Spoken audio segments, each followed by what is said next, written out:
আসসালামু আলাইকুম প্রিয় শিক্ষার্থী, যেখান থেকে আমাদের আজকের গুরুত্বপূর্ণ ভিডিওটি দেখছেন অথবা শুনছেন, সবাইকে স্বাগত জানাচ্ছি আমাদের আজকের গুরুত্বপূর্ণ ক্লাসটিতে। 11 থেকে 20তম গ্রেডের জন্য আমরা পরপর বেশ কয়েকটি গুরুত্বপূর্ণ প্রশ্নযুক্ত লিখিত মডেল টেস্ট দিয়েছি। আজকে আমরা লিখিতের পরিবর্তে 70 মার্কের যে এমসিকিউ জনিত পরীক্ষা হয় সেই এমসিকিউ পদ্ধতিতে আজকে আমরা মডেল টেস্টটি সাজিয়েছি। মোট 65টি প্রশ্ন নিয়ে আজকে আমাদের গুরুত্বপূর্ণ মডেল টেস্টটি। সুতরাং আশা করছি প্রথম থেকে শেষ পর্যন্ত আপনারা আমাদের সাথে থাকবেন এবং এই গুরুত্বপূর্ণ ক্লাসটিতে অংশগ্রহণ করবেন। খুবই গুরুত্বপূর্ণ প্রশ্ন যুক্ত করা হয়েছে, তাই দেরি নয়, শুরু করছি আমাদের আজকের গুরুত্বপূর্ণ 11 থেকে 20তম গ্রেডের এমসিকিউ মডেল টেস্ট। বাংলাদেশ গণপ্রজাতন্ত্রের ঘোষণা ছিল কত তারিখে? খুবই গুরুত্বপূর্ণ প্রশ্ন, যদিও অনেকে সহজ মনে করেন, কিন্তু এটা কিন্তু খুব সহজই ভুল হয় যে গণপ্রজাতন্ত্রের ঘোষণা ছিল কবে?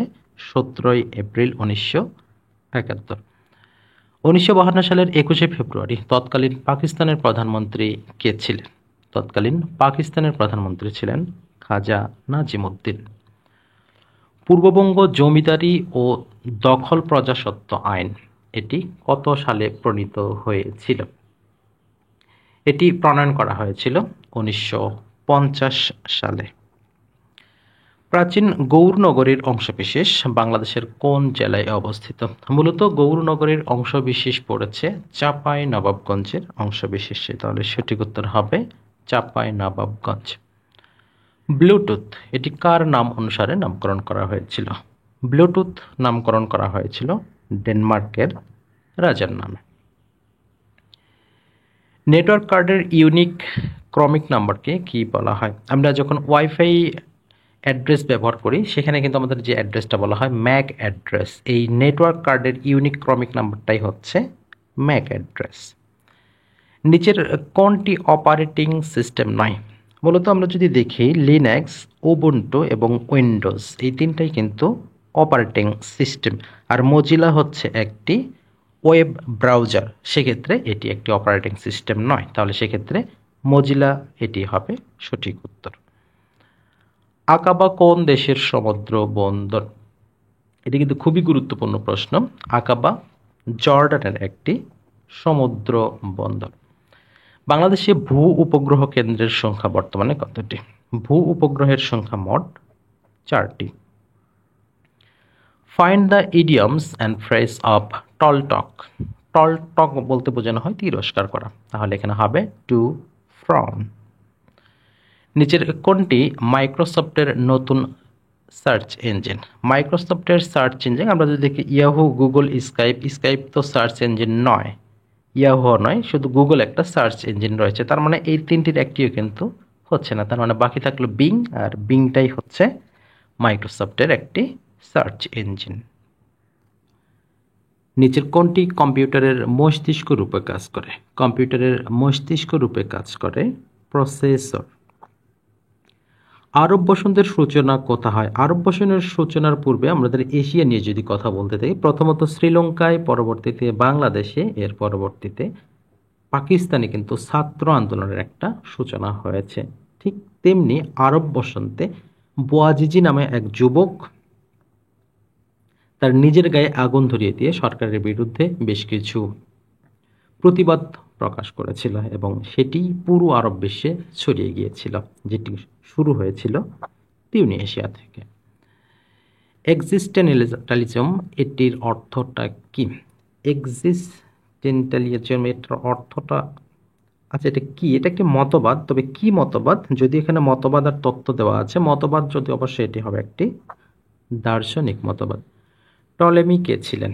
খুব গুরুত্বপূর্ণ প্রশ্ন, এটি আপনাদের জন্য একটি কাজ থাকবে, অবশ্যই আপনারা আমাদের কমেন্ট সেকশনে আপনাদের গুরুত্বপূর্ণ এবং উত্তরটুকু এবং মন্তব্যটুকু আমাদের কমেন্ট সেকশনে জানিয়ে দেবেন। কোনটি দ্বন্দ্ব সমাসের উদাহরণ? দ্বন্দ্ব সমাসের উদাহরণ হচ্ছে ভাই বোন। অনুচিত শব্দটি কোন সমাস? অনুচিত শব্দটি তৎপুরুষ সমাস। আমরা যদি বলি নয় উচিত বা উচিত নয়, তাহলে এটা হবে নয় তৎপুরুষ সমাস। তত্ত্বাবধায়ক সরকারের আইনটি জাতীয় সংসদে কবে পাশ করা হয়েছিল? তত্ত্বাবধায়ক সরকার একসময় এবং বর্তমানেও কিন্তু আলোচনার বিষয়। তত্ত্বাবধায়ক সরকারের আইনটি জাতীয় সংসদে পাশ করা হয়েছিল 1996 সালের 27 মার্চ, তার মানে হবে 27 মার্চ 1996। মানবাধিকার দিবস কবে পালন করা হয়? মানবাধিকার দিবস পালন করা হয় 10 ডিসেম্বর। বাংলাদেশের রাষ্ট্রপতি সরকারি বাসভবনের নাম কি? অনেক সময় গণভবন এবং বঙ্গভবন এই দুটো নিলে কিন্তু অনেক সময় এলোমেলো হয়ে যায়। তাহলে এখানে রাষ্ট্রপতি হচ্ছে দেশের, সেক্ষেত্রে বাংলাদেশের সাথে বঙ্গ নামটি কিন্তু যুক্ত, এই জন্য হবে রাষ্ট্রপতি হবে বঙ্গ।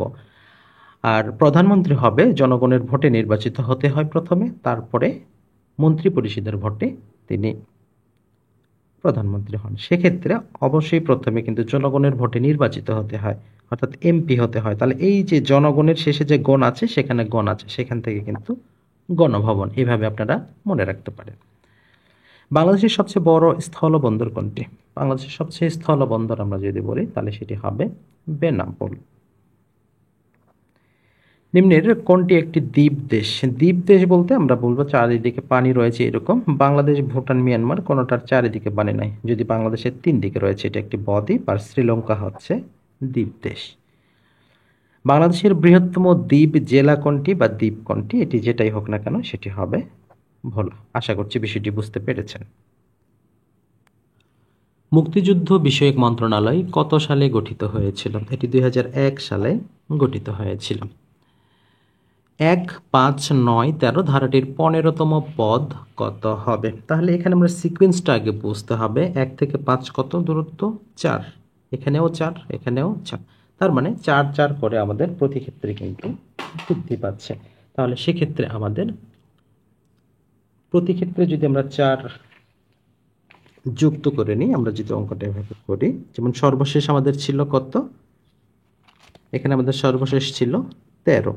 তাহলে এখানে 1 প্লাস 5 প্লাস 9 প্লাস 13। তাহলে আমাদের এখানে কয়টা ছিল?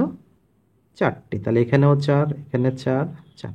তাহলে এর পাশে আবারও যদি আমরা 4 যোগ করি তাহলে হবে 17, এখানে হবে 21, তারপরে 25, 29, এরপরে হবে 33, তারপরে 37, এরপরে হবে 41। আমরা কিন্তু লিখে নিলাম প্রতি ক্ষেত্রে যেহেতু 4। এখন আমাদের 15তম পদ কত সেটা করতে হবে। 1, 2, 3, 4, 5, 6, 7, 8, 9, 10, 11। 11টা হয়েছে। তার মানে 41-এর সাথে আরও 4 গেলে কত হবে? 45, 49, 53। তাহলে এখানে কত হবে? 1, 2, 3, 4, 5, 6, 7, 8, 9, 10, 11, 12, 13, 14। তার মানে সর্বশেষ 15তম হবে 53 আর 4-এ 57। তাহলে এই 57ই হবে আমাদের সঠিক উত্তর। নিচের কোনটি ছাড়া ইন্টারনেটে প্রবেশ করা সহজ নয়? ইন্টারনেটে প্রবেশ করতে হলে অবশ্যই আমাদের ব্রাউজার প্রয়োজন হবে, অর্থাৎ web browser. One day the sailors saw an albatross flying towards the ship is a, এটি একটি সেন্টেন্স। এটা কোন ধরনের সেন্টেন্স সেটা বলা হয়েছে। এখানে অনেক বড় যদিও, তারপরে এটি কিন্তু একটি সিম্পল সেন্টেন্স। এরপরে যেটি একটা রয়েছে, 13 সেন্টিমিটার ব্যাসার্ধ বিশিষ্ট বৃত্তের একটি জা এর দৈর্ঘ্য 24 সেন্টিমিটার হলে কেন্দ্র থেকে উক্ত জায়ের উপর লম্ব দূরত্ব কত? তাহলে ঠিক যেভাবে রয়েছে সেভাবে আমাদের একটা কাল্পনিক চিত্র অঙ্কন করতে হবে। তাহলে 13 সেন্টিমিটার ব্যাসার্ধ বিশিষ্ট একটি বৃত্ত। তাহলে প্রথমে আমরা একটি বৃত্ত অঙ্কন করব। যেমন এটি একটি বৃত্ত আমাদের হলো। তাহলে 13 সেন্টিমিটার ব্যাসার্ধ, তার মানে এতটুকুর দূরত্ব হবে 13 সেন্টিমিটার। ওকে, আচ্ছা। এরপরে আমাদের কি বলেছে যে 13 সেন্টিমিটার ব্যাসার্ধ বিশিষ্ট বৃত্তের একটি জ্যা এর দৈর্ঘ্য 24 সেন্টিমিটার। তাহলে আমরা এর একটা যে কোনো একটা জ্যা আঁকতেই পারি। তাহলে এখানে জ্যা, এটার দূরত্ব কত হলো? 24। তারপরে কত বলেছে? তাহলে 24 সেন্টিমিটার হলে কেন্দ্র থেকে উক্ত জ্যা এর উপর লম্ব দূরত্ব কত? তার মানে এই যে এই লম্ব দূরত্বটা কত সেটা এখন আমাদের বের করতে হবে। তাহলে যদি এটা 24, এই জ্যাটির দৈর্ঘ্য 24 হয়, তাহলে এখন মাঝখানে হয়ে গেছে, তার মানে এটাও 12, এটাও 12 হয়ে গেছে। আর এখান থেকে যদি আমরা এই দুটি বিন্দু যুক্ত করে দিই, তার মানে এটিও কিন্তু 13 হয়ে যাবে। তাহলে এখানে 13, এখানে 12। আমাদের এখন শুধু লম্বটা বের করতে হবে। এবারে তাহলে এখন আমরা যদি সমকোণী ত্রিভুজের সূত্র অনুযায়ী বের করি, লম্ব স্কয়ার ভূমি স্কয়ার অতিভুজ স্কোয়ারের যে সূত্রটা সেটা আমরা বের করতে পারি। তাহলে অতিভুজ আমাদের 13 আছে, তাহলে 13কে স্কোয়ার করলে কত হবে 169। এখান থেকে আমরা মাইনাস করবো কত 12 আছে, তার মানে 12-র উপর স্কোয়ার করলে 144। তাহলেই কিন্তু আমরা লম্বটা পেয়ে যাব। তাহলে এখানে 169 থেকে যদি 144 বিয়োগ করা হয় তাহলে কত হবে, এখানে 5 আর এখানে 2, তাহলে এখানে লম্ব আপনার কিন্তু পেয়ে গেলাম। এখানে যেহেতু স্কোয়ার সহ রয়েছে তাহলে এটাকে আমরা 5 বানায় নিলাম। ওকে, তাহলে এই 5টাই হবে আমাদের সঠিক উত্তর। আশা করছি বিষয়টি বুঝতে পেরেছেন। এরপরে একটা মজার অঙ্ক রয়েছে যে x minus third bracket, x minus second bracket, x minus first bracket, x plus one, first second third bracket. এটা কিন্তু মজার একটি অঙ্ক। তবে এই অঙ্কটা জাস্ট প্লাস মাইনাসের জাতের সমস্যা নাই, যে প্লাস মাইনাস কোথায় কি করতে হবে, এটা যে যারা পারবে তাদের ক্ষেত্রে অ্যান্সারটা কিন্তু হয়ে যাবে। এটা হবে -1। এক ব্যক্তি ঘন্টায় 5 কিলোমিটার বেগে চলে কোনো 5 কিলোমিটার বেগে কোনো স্থানে গেল এবং ঘন্টায় 3 কিলোমিটার বেগে ফিরে আসলো। তাহলে যাতায়াতে তার গড় গতিবেগ কত? তাহলে যাতায়াতে তার গড় গতিবেগ হবে 4 কিলোমিটার। তাহলে এখানে আমাদের দেখতে হবে যে যাতায়াতের মোট দূরত্ব কত, 5 কিলোমিটার এবং 3 কিলোমিটার। তাহলে এখানে 5 3 8 এবং মোট সময় কত, 1 ঘন্টা 1 ঘন্টা 2 ঘন্টা। তাহলে আমরা 8কে 2 দ্বারা ভাগ করলে কিন্তু আমাদের 4 কিলোমিটার হবে। এরপরে রয়েছে সন্ধি ব্যাকরণের কোন অংশে আলোচ্য বিষয়। খুবই গুরুত্বপূর্ণ প্রশ্ন যে কারক বিভক্তি সন্ধি এগুলো কোনটি কোন বিষয়ে আলোচিত হয়, এগুলো খুবই গুরুত্বপূর্ণ বিষয়। সন্ধি আলোচিত হয় ধ্বনি তত্ত্বে। ল্যান্ড কার্ডের অপর নাম কি? ল্যান্ড কার্ডকে বলা হয় নেটওয়ার্ক ইন্টারফেস কার্ড বা এনআইসি। এরপর যেটি রয়েছে choose the appropriate meaning of the idiom swan song. Swan song বলতে কোন লেখকের সর্বশেষ যে কর্মটি সেটি, যেটাকে বলা হয় লাস্ট ওয়ার্ক। 34 নম্বরে রয়েছে একটি বানর 13 মিটার উঁচু পিচ্ছিল বাঁশের মাথায় উঠতে প্রথমে 3 সেকেন্ড, পরবর্তীতে সেকেন্ডে 1 মিটার নামে। তাহলে মোট অতিক্রান্ত সময় কত? প্রথম সেকেন্ড, দ্বিতীয় সেকেন্ড 2 সেকেন্ড। মোট উঠতে পেরেছে কত? প্রথমে উঠছে 3 সেকেন্ড, পরবর্তীতে 1 মিটার নেমে এসেছে। আচ্ছা, 3 মিটার উঠছে, পরবর্তীতে 1 মিটার নেমে আসছে, তার মানে 2 সেকেন্ডে 2 মিটার, তার মানে 1 সেকেন্ডে 1 মিটার উঠতে পেরেছে। তাহলে এখানে বাঁশের মাথায় উঠতে বানরটির কত সময় লাগবে? তাহলে এখানে একটা বিষয় আগে করে নিতে হবে, বানরটা যখন শেষ সেকেন্ডে গিয়ে উঠবে তারপরে কিন্তু আর সে পিচ্ছিল অবস্থায় নিচে আসবে না। তার মানে আমাদের এখান থেকে আগে 3 মিটার বিয়োগ করতে হবে। তাহলে এই যে 13 মিটার থেকে যদি আমরা 3 মিটারটা বিয়োগ করি তাহলে কত হবে? 10 মিটার বাকি থাকবে। যেহেতু 1 মিটার উঠতে 1 সেকেন্ড লাগবে, তার মানে এই 10 মিটার উঠতে 10 সেকেন্ড লাগবে। আর শেষবার যখন উঠবে তখন তার নামবে না, তার সাথে আমরা 1 সেকেন্ড যোগ করব, তার মানে 11 সেকেন্ড হবে আমাদের সঠিক উত্তর। এরপর রয়েছে এভরিবডি নোস দিস, এটা ইন্টারোগেটিভ করতে হবে। তাহলে এখানে আমরা সঠিক উত্তর করব who does not know this. এরপরে রয়েছে মুভ অ্যান্ড ডাই, এটাকে সিম্পল করতে হবে। তাহলে এখানে মুভ অ্যান্ড ডাইকে যদি আমরা যদি সিম্পল করি তাহলে এখানে by moving you will die, এটি কিন্তু হবে আমাদের সঠিক উত্তর। এরপরে যেটি রয়েছে we are proud of our freedom fighters, এটাকেও আমাদের ইন্টারোগেটিভ করতে হবে। তাহলে এটাকে যদি আমরা ইন্টারোগেটিভ করি তাহলে হবে আর we not proud of our freedom fighters, তাহলে যেটি আমাদের বি নাম্বার অপশানে কিন্তু রয়েছে। ওকে, এরপরে আমাদের রয়েছে বাংলা। আচ্ছা, বাংলা অংশে আমাদের যেটি রয়েছে ব্যাকরণ ভাষাকে কি নির্দেশ করে? ব্যাকরণ ভাষাকে মূলত বর্ণনা করে। তাহলে আমরা সঠিক উত্তরটি করব ভাষাকে বর্ণনা করতে। He has been ill dash Friday last, তাহলে সচরাচর এখানে ব্যবহার হয়ে থাকে সিন্স ফ্রাইডে লাস্ট। বর্জন শব্দের সঠিক সন্ধি বিচ্ছেদ কোনটি হবে? বর্জন শব্দের সঠিক সন্ধি বিচ্ছেদটি হবে বৃজযুক্ত অন। কৃতঘ্ন শব্দের বিপরীত শব্দ কোনটি? কৃতঘ্ন বলতে যারা উপকারীর অপকার করে, তাহলে এর বিপরীতটা হবে উপকার করে, সেটি হবে কৃতঘ্ন। তাহলে এখানে কৃতঘ্ন থেকে হবে কৃতজ্ঞ। অপাদান কারক কোনটি? অপাদান কারকের সাথে অবশ্যই চ্যুত বিচ্ছিত কিছু থাকবে, তাহলে এখানে ট্রেন স্টেশন ছেড়েছে, তাহলে এখানে ট্রেন স্টেশন ছেড়েছে, এটি হবে অপাদান কারক। এর পরবর্তীতে আমাদের যে প্রশ্নটি রয়েছে, বগুড়ার চিনিপাতা দই সুস্বাদু, তাহলে এখানে চিনি পাতা কোন কারক হবে? তাহলে চিনি দ্বারা পাতা, তার মানে এখানে চিনি একটি উপকরণ বোঝাচ্ছে, তার মানে এখানে হবে এটি করণ কারক। বিপদে মোরে রক্ষা করো, এখানে বিপদে কোন কারক? তাহলে সঠিক উত্তরটি হবে অপাদান কারক। The man reach the station before the train left, এখানে সেটি হলো বিফোর রয়েছে, তাহলে আমরা প্রত্যেকটা ক্লাসে এই জাতীয় প্রশ্ন যুক্ত করি যে বিফোরের পূর্বে এবং আফটারের পরে সবসময় কিন্তু পাস্ট পারফেক্ট টেন্স করতে হবে, অবশ্যই হ্যাড যুক্ত করতে হবে। তাহলে এখানে দ্য ম্যান, আমরা হ্যাড যুক্ত অপশন খুঁজবো, হ্যাড যুক্ত অপশন আমাদের একটাই রয়েছে, হ্যাড রিচড, তার মানে এটি হবে সঠিক উত্তর।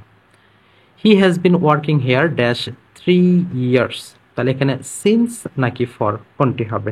এটি আপনাদের জন্য একটি কাজ থাকবে, আপনাদের মূল্যবান মতামতটুকু আমাদের কমেন্ট সেকশনে জানিয়ে দেবেন। 78 ডিগ্রি কোণের সম্পূরক কোণ কত?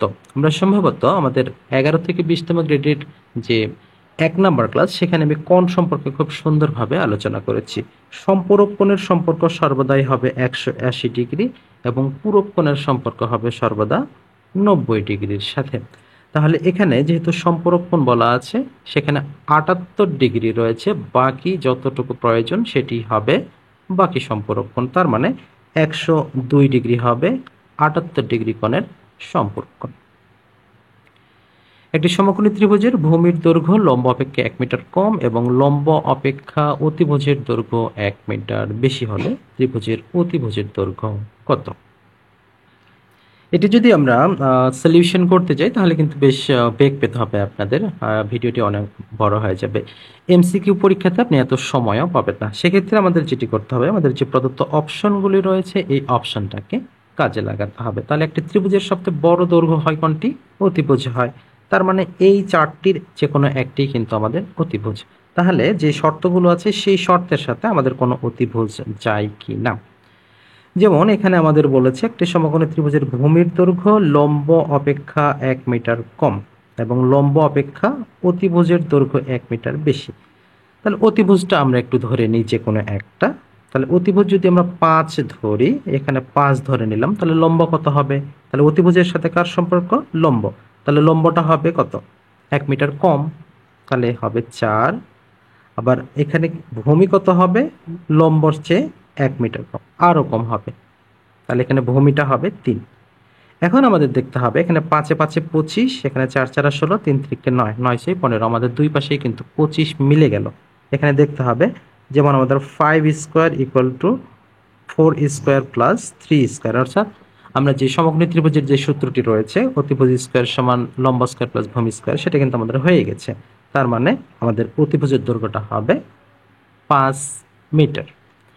একটি ত্রিভুজের 3টি কোণের অনুপাত 1 2 3, ত্রিভুজটি কোন ধরনের হবে? এটি নিঃসন্দেহে একটি সমকোণী ত্রিভুজ হবে।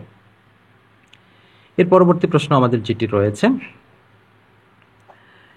The prefix pre can be added, এখানে কোন প্রেফিক্সটি প্রি অ্যাড করা যাবে? তাহলে এখানে হট, হ্যাট, হিট কোনটাতে? এখানে এইটাতে আমরা হিটে ব্যবহার করতে পারবো। The verb of simplification is, তাহলে সিম্পলিফিকেশনের ভার্বটা হবে সিম্পলিফাই, এফওয়াইটা যোগ করতে হবে। ট্রান্সলেশন থেকে একটি প্রশ্ন, আমার কি একটি গরু ছিল? তাহলে এখানে did I have a cow.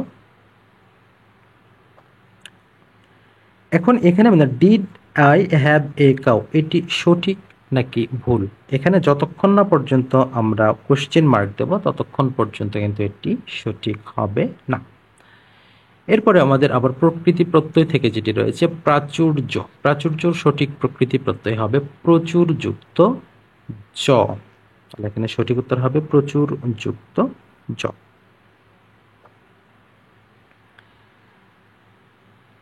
একজন তরুণের আজ জন্মদিন, সামনের জন্মদিনে তার বয়স 10 বছর, পূর্বের 10 বছর বয়সের দ্বিগুণ হবে, বর্তমান বয়স কত? তাহলে এটা যদি আমরা ধরি তাহলে এখানে বলছে সামনের জন্মদিন, তাহলে আমরা ধরলাম তার বয়স x বছর, তাহলে আগামী জন্মদিনে তার বয়স হবে x+1 বছর, রাইট? তাহলে এখন আমরা যদি শর্ত মতে লিখি, তাহলে x+1 ইকুয়াল টু, তাহলে বলছে 10 বছর পূর্বের বয়সের দ্বিগুণ হবে, তাহলে হবে x-10, দ্বিগুণ হবে 2 গুণ করে দিলাম। এখন এখানে x+1 ইকুয়াল টু 2x-20, আমরা সংখ্যাগুলো নিলাম, এখানে -3x, এই পাশে -x হবে, এখানে হবে -21, তার মানে x এর মানটা বের হলো কত? 21 বছর। তার মানে ওই তরুণের বর্তমান বয়স হচ্ছে 21 বছর।